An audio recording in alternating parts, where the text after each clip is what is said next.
Olá, meu nome é Karina Jolie, sou professora substituta de piano e teclado, na verdade piano em grupo, da Universidade Federal de São João del Rei, e hoje estou aqui para falar sobre Jardim Sonoro de Almeida Prado. Eu fiz o meu doutorado na Universidade de Oklahoma, em Norman, em performance, mas a Universidade de Oklahoma ela é muito conhecida pela sua área de pedagogia do piano, e a minha ideia era escrever uma tese de doutorado que incluísse peças pedagógicas de Almeida Prado.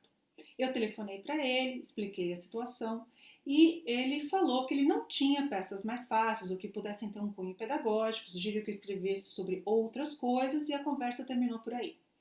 Eu acabei escrevendo uma carta para ele, explicando mais em detalhes sobre as minhas ideias e falando também que nos Estados Unidos havia um interesse sobre peças novas, desconhecidas, para que alunos jovens tocassem em concursos para piano. Semanas depois, eu encontro na minha caixa de correio um pacote com os 3 volumes do Jardim Sonoro e uma dedicatória. A Karina Jolie, desejando muita sorte no doutoramento, Almeida Prado, São Paulo, 25/11/2004. Jardim Sonoro, na sua versão original, inclui 79 obras compostas entre 1952 e 1997.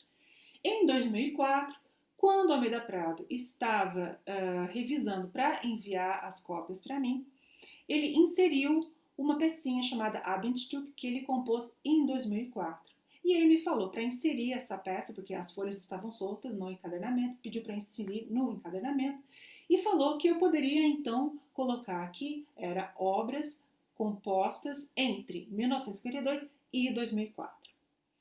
Uma próxima alteração aconteceu em 2005 com Carlos Jansen, quando ele escrevia a sua tese de mestrado, ele pediu ao Almeida Prado estudos para piano, e então Almeida Prado retirou 7 peças da coleção Jardim Sonoro e entregou para serem os estudos na tese de Carlos Jansen. O Jardim Sonoro inclui composições da infância, as 2 primeiras composições que ele escreveu com 9 anos de idade, algumas escritas nos anos 60, outras nos anos 70, e a grande maioria escrita nas décadas de 80 e 90, segundo Almeida Prado, na época em que ele sintetizou as técnicas composicionais que ele estudou a vida inteira. As peças dos anos 60 foram compostas durante as aulas de composição de Camargo Guarnieri, então tem um viés nacionalista. As outras foram inspiradas em experiências vividas, locais visitados ou pelos próprios homenageados, de alguma maneira uma relação com os homenageados. Ele geralmente dedicava as peças, então as peças têm alguma relação com o gosto ou os interesses dos homenageados. O CDMC tem uma cópia do Jardim Sonoro, dos 3 volumes, eu só não tenho conhecimento de qual versão é. Eles voltaram à atividade no dia 19 de outubro, então é possível pedir os manuscritos dessas peças. O CDMC fica na Unicamp, para quem não conhece. A minha tese de doutorado tem uma introdução com uma revisão bibliográfica, incluindo comentários sobre as teses defendidas no Brasil e nos Estados Unidos até então sobre a obra para piano de Almeida Prado. No capítulo 1 existe uma biografia baseada nas teses, nos artigos de jornais e entrevistas que eu encontrei pela internet e também as entrevistas que eu fiz com ele. No capítulo 2 fala sobre a obra para piano de Almeida Prado, as características estilísticas, fala do catálogo de obras que saiu em 2006, descreve os períodos de acordo com trabalhos de Corvisier, Moreira, Scarduelli e Ferraz. No capítulo 3, falamos mais diretamente sobre o Jardim Sonoro e as 14 peças que eu escolhi para estarem editadas completamente na minha tese. Tem também discussões sobre a história dessas peças, porque elas foram escritas, e instruções para performance e algumas anotações editoriais. No capítulo 4, no sumário, eu incluí uma discussão sobre os níveis das peças que eu escolhi para a tese, baseadas no livro de Jane McGraw, que foi co-chair da minha banca. O livro dela se chama The Pianist's Guide to Standard Teaching and Performance Literature. Ela pegou peças de nível intermediário de compositores conhecidos e fez uma avaliação de níveis de 1 a 10. Então eu utilizei essa avaliação para nivelar as peças que eu escolhi para minha tese. No capítulo 4 também tem uma conclusão. Nos apêndices encontram-se as mensagens trocadas com o compositor, lista de obras para piano, lista de obras incluídas no Jardim Sonoro, todas as obras, e transcrições das entrevistas que eu fiz com o Almeida Prado. Eu tenho essas entrevistas também em áudio. Elas foram transcritas para o português. Almeida Prado, em 2010, revisou e me mandou um ok, 9 meses antes dele falecer. Eu traduzi também essas entrevistas para o inglês, então as duas versões estão no final da minha tese. As peças que eu escolhi para a minha tese vêm dos 3 volumes. Do volume 1 temos Adeus, Vamos Brincar de Roda, as 2 primeiras peças que o Almeida Prado compôs quando ele tinha 9 anos de idade.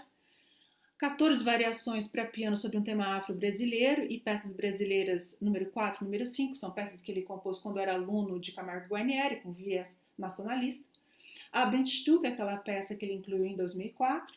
Do volume 2, eu tirei o soneto número 5, de 1984, a Equice d'un Voyage, de 1987, os 3 croquis de Israel, de 1990, e Beji, Cantiga para Cosme e Damião, de 1994. Do volume 3, eu retirei a Lírica número 3, de 1994, e As Paisagens do Aras Gramado, de 1997. Aqui temos um trecho da entrevista, do áudio da entrevista que eu fiz com o Almeida Prado sobre o Jardim Sonoro. Essa que eu tinha pastas, como essa aqui, e outras, com músicas, manuscritos, não passados a limpo, a maioria, e que não constituíam nem sonata, nem sonatina, nem ciclo. Eram ideias ou exercícios que eu fiz durante o meu aprendizado com Camargo Guarnieri e que eu fui guardando e esquecendo. Aí um belo dia eu resolvi rever. Eu disse, a gente pode morrer de repente, em estando vivo. Eu vou deixar um abacaxi para a família de coisas a lápis que estão desaparecendo, coisas que tem correção que talvez eu não faça ou faça. Vai ficar tudo incompleto. Então eu vou passar limpo, sem a preocupação de se as obras são boas. Então, que nome? Obras esquecidas, obras sem óculos, que eu também não uso óculos, igual Beethoven, né? É como um jardim que tem muitas flores. Jardim sonoro. Porque tem, na idade da Renascença, o giardino, ou giardino harmônico, tem esses nomes assim, de Monteverdi, Vivaldi, etc. Então, jardim sonoro. Porque pode ter desde uma orquídea até uma Maria Sem Vergonha, uma tulipa, tem de tudo. É uma mistura. Mas eu, de certa maneira, ao indo copiando, né, eu fui cronologicamente colocando uma certa ordem. Tanto que o primeiro volume são mais simples do que os outros, né? Então, quando chegou o momento, eu falei assim, agora acabou o jardim, né? Não tem. E a última foi o Abendstück, porque também é uma peça solta. Não faz parte de um ciclo schumanniano, 20 peças, não, uma pecinha. Um buquezinho que eu dei para uma amiga minha, do curso, durante o curso Schumann, que ela gostou, e aí encaixei. É a última do Jardim Sonoro. Com certeza é a última. Até hoje, 13h20 é a última.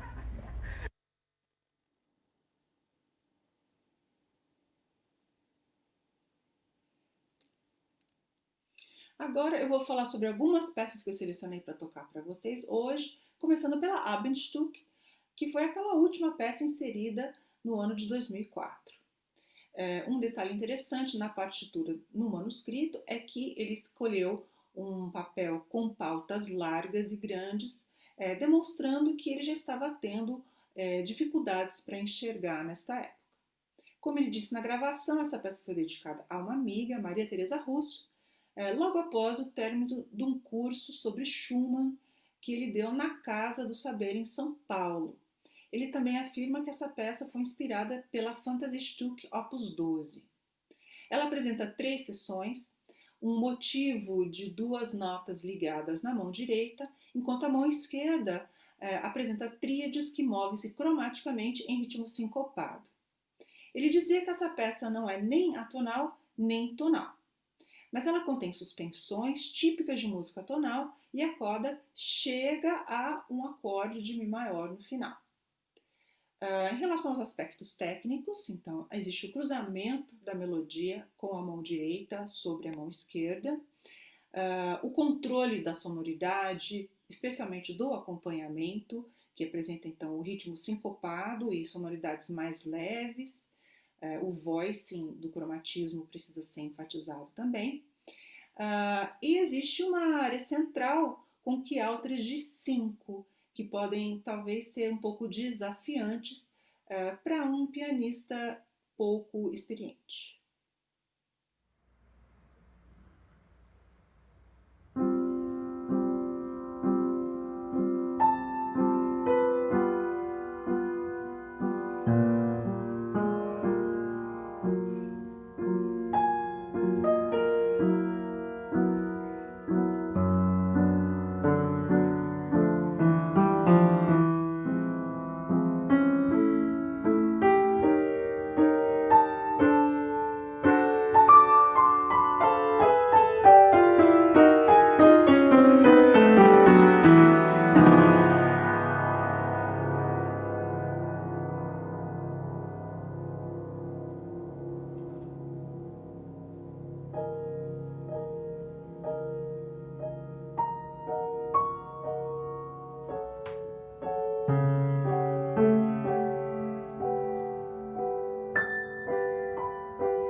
O Almeida Prado incluiu 10 sonetos na versão original de Jardim Sonoro.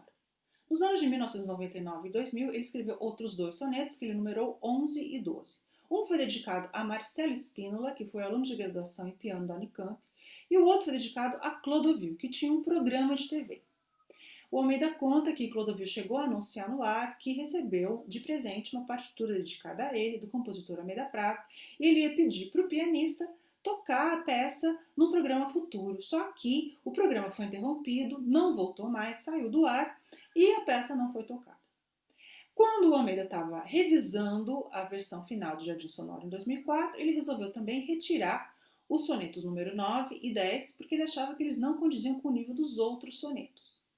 Mas a ideia de sonetos surgiu quando ele estava visitando a Universidade de Indiana, em Bloomington, nos Estados Unidos, onde ele foi dar alguns cursos, e ele estava lendo poesia americana. Ele lia Sylvia Plath quando escreveu o primeiro soneto, inclusive ele inclui trechos de poesia dela no manuscrito, e ele cita também na entrevista que ele utilizou a técnica composicional de rima rítmica. Alguns, então, sonetos são baseados em textos, outros não. Eles apresentam diferentes estilos e texturas, lembrando composições de Chopin, Debussy, Mozart, Rinastere, Agnateli, Bartók, Boulez e também lembra a música folclórica brasileira. O soneto número 5, dedicado ao casal Maria José e o Biratã D'Ambrosio.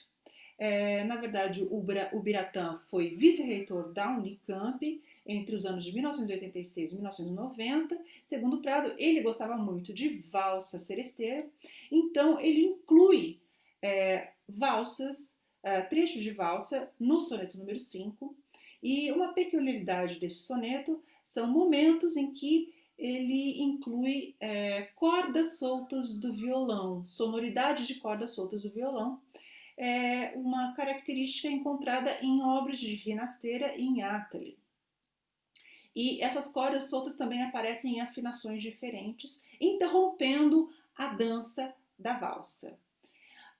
Em relação aos aspectos técnicos, essa peça apresenta um equilíbrio entre trechos mais fáceis e outros mais difíceis, então ela tem uma característica interessante pedagógica. A mão esquerda tem uma linha independente e polifônica que pode dar um certo trabalho, e a mão direita tem uma melodia circular que envolve passagens de polegar.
Em 1990, Almeida Prado foi para Israel dar um curso sobre música brasileira na Academia Rubin, em Jerusalém.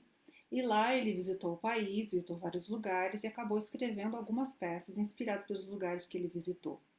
Os 3 croquis de Israel foram dedicados a Sônia Rubinski. O Almeida não tinha certeza se ela tinha estreado as peças ou não quando ele me deu entrevista, mas eu perguntei a ela e ela me mandou o programa do recital que ela deu da estreia das peças em Roma em 1996.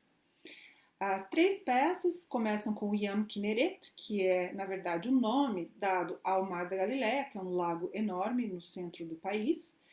A segunda peça chama-se Kibbutz Ortal, a terceira peça chama-se Mar Vermelho.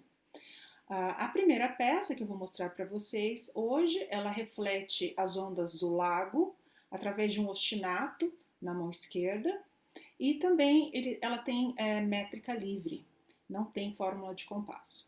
Em relação aos aspectos técnicos, ela exige uma fluidez na mão esquerda para desenvolver as ondas e essa fluidez depende de um dedilhado efetivo.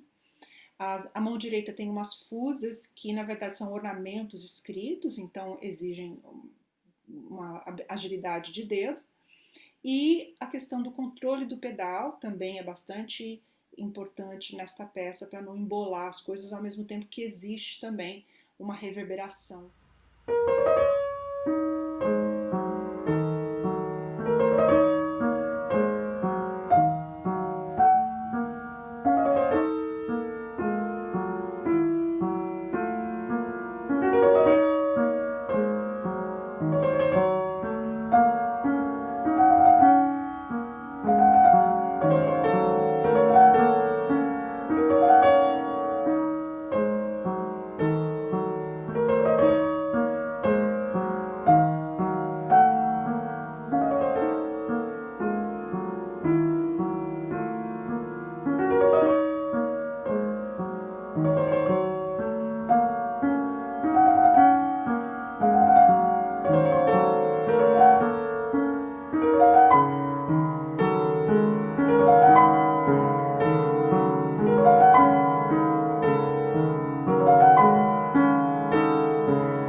Em 1987, Almeida Prado esteve na Europa, devido a concertos importantes que aconteceram na Suíça com obras dele. Ele visitou o sul da França, visitou um amigo que se chama Bernard Gamper, para quem ele dedicou essas duas peças, os dois esboços de uma viagem, as esquisses de um voyage. Não falo francês, então perdoem o meu francês. A primeira esquisse, ela é inspirada pelas rosas no jardim da casa de Bernard Gamper. A segunda, ela é inspirada pelas rodas d'água de uma cidadezinha vizinha que ele visitou. Inclusive, vocês podem ver esse desenho, esse esboço que ele faz, como ele deixou na capa dessas duas peças, mostrando as rodas d'água. Essa peça número 1, que eu vou tocar para vocês, ela tem um baixo ostinato em métrica 7/8, apresenta um centro modal em Ré e transições e retornos ao ostinato. Em termos de aspectos técnicos, ela exige a criação de planos sonoros, então bastante controle do pedal, porque vão ter notas no baixo que precisam ressoar, mas ao mesmo tempo acontecem outras coisas na mão direita que precisam ser, de uma certa maneira, claras.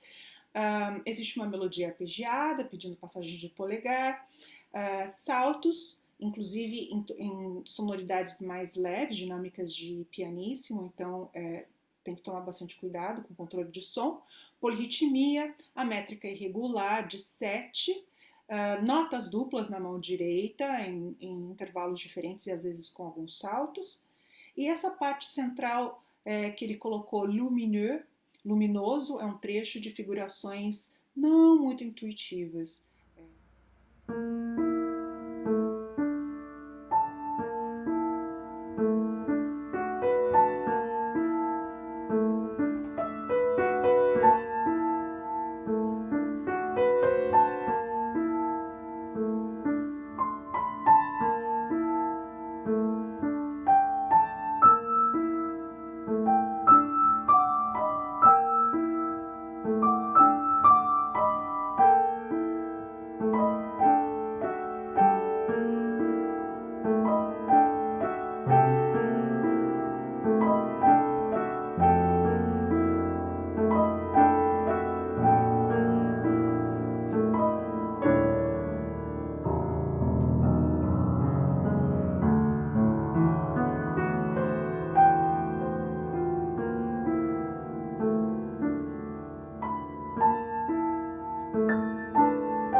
Por último, eu vou falar sobre as 5 peças brasileiras de 1962. São peças que foram compostas durante as suas aulas de composição com Camargo Guarnieri. Originalmente elas chamavam suíte, depois, com a revisão, ele resolveu mudar para 5 peças brasileiras e ele incluiu a notação à maneira de Camargo Guarnieri. As 5 peças brasileiras incluem um chorinho, uma toada, uma valsa, um romance e um baião. E cada peça é dedicada a um artista. O romance é dedicado a Dinará de Carvalho. O romance que eu vou tocar para vocês hoje tem uma métrica irregular e tem uma harmonia modal. Os aspectos técnicos dessa peça incluem uma polifonia na mão esquerda, que exige cuidado e não é tão fácil,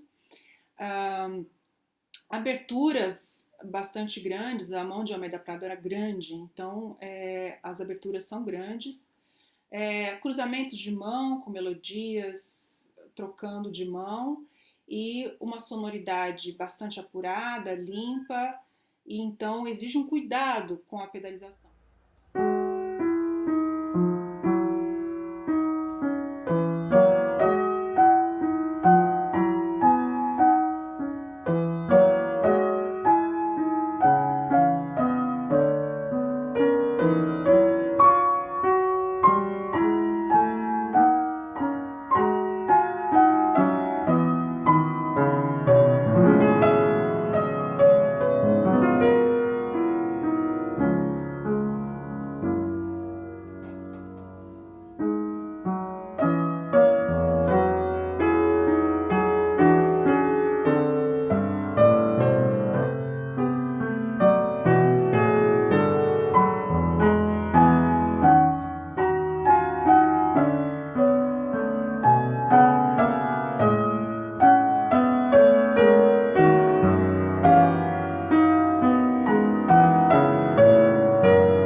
Eu espero que essa tal palestra tenha gerado um interesse na coleção Jardim Sonoro. Quando eu defendi meu doutorado, por motivos pessoais, eu não pude me dedicar à divulgação dessa pesquisa, então estou muito feliz com a oportunidade criada pelo 5º Encontro Internacional de Piano Contemporâneo de homenagear a música de Almeida Prado e de divulgar essa coleção. Quem tiver interesse nas partituras editadas ou na tese em inglês pode entrar em contato pelo e-mail joly.music@hotmail.com. Muito obrigada!